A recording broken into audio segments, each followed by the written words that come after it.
Иттерди караңыздар туугандар. Өткөндө бир уктап жаткан итти тартып элем.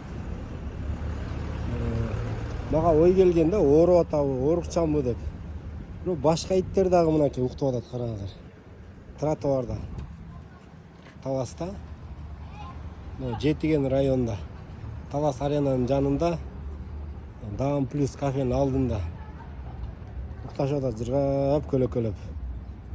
Ушу менен мынакей туугандар, мен бир ит эмес, 3-чү итти көрүп атам. Индиядан да көрүп таң калгам.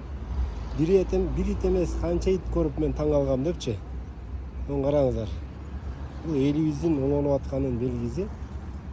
Адам эмес, иттерге тийбейт. Иттер жыргап уктап жатат.